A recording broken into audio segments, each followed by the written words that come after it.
Twice a year I do get to go to Ireland, see if there's anyone else in the world like my dad. And there are.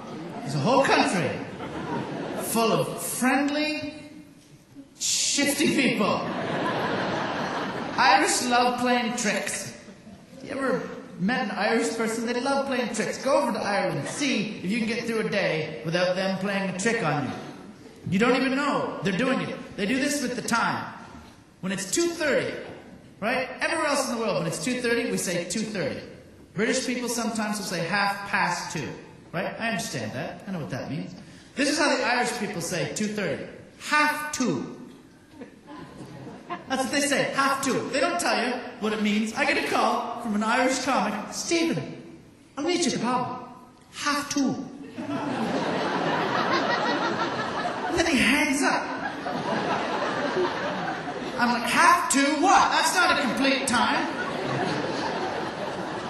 So then I start using logic. Well, I've been to math class. 2:30 is 1. Right? Investors, you should know this. If this is news to you as an investor, you are in trouble. So I literally showed up at the Irish pub at 1. He didn't show up for an hour and a half. So I had to drink with Irish people in Ireland for an hour and a half. The chairs looked a little like this. Without the flowers. Have you ever had the pleasure of drinking with an Irish person for an hour and a half? Yeah, you have? Where, right here, sir? That's fun, isn't it? You liked it? Wow. It's a bit weird the first time, isn't it? I mean, we like beer, right?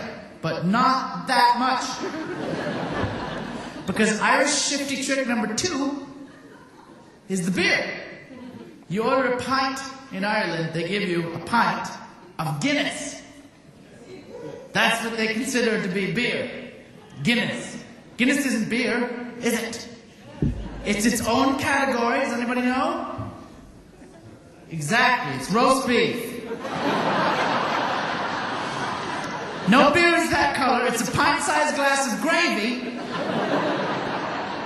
with mashed potatoes on top. That's how thick the gravy is. The potatoes can't penetrate the gravy. It's a lovely Sunday meal. But you wouldn't have 12 Sunday meals in an hour and a half, would you? I don't know how many you had, sir. I was trying to fit in. I had 12 Guinness in an hour and a half. By the time the person I was meeting showed up, I had no idea who he was. And then you learn why Irish people have so many drinking songs. Right? Because they can't speak anymore. After an hour and a half of drinking Guinness, you can't talk. You try to join in, and the beauty of an Irish drinking song, folks, I don't know how many of you have heard Irish drinking songs. They're beautiful because you do not need to know the words. You can sing whatever you want to an Irish drinking song. No one is listening to you. Make up your own words. Get the melody once and just sing whatever you want. Her eyes, they shine like they're shining. She swore she had pigeons for hands. She had hair down over her shoulders. Come to think of it, she was a man. All right. I think I've got it now. And then you stumble out onto the streets of Ireland, and this is shifty trick number 3.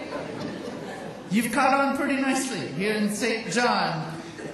Ireland, Dublin, Ireland has more statues per capita than anywhere else in the world. You guys are catching up. I've been walking around St. John. We had a few drinks here last night. There's giant wooden carvings everywhere we're going, but they seem to be of children. I'm like, that kid is massive.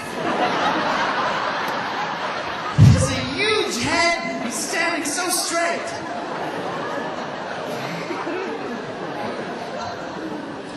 A lot of young families in St. John, too, aren't there? I've seen a lot of families start pretty early here. This may be one of the only communities where grandparents can attend their grandchildren's retirement parties. It's nice. You guys keep it going early. Anyway, Dublin, Ireland right?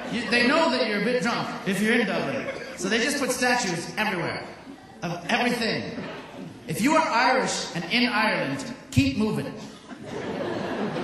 It might have been the Guinness. I swear to God, I saw a statue called the Surprise Pedestrian. Just some poor little leprechaun who wasn't fast enough. But I asked them about it. It turns out the Irish love to celebrate their celebrities. They make a statue of all their celebrities. They think Canada's like that, but they don't really know any of our celebrities. Only Canadian celebrity that everyone in Ireland knew the first time I went, which was about 7 years ago, only Canadian celebrity they knew, Celine Dion. They thought we had statues of Celine Dion all over Canada. I had to correct them. No. Those are just lamp posts.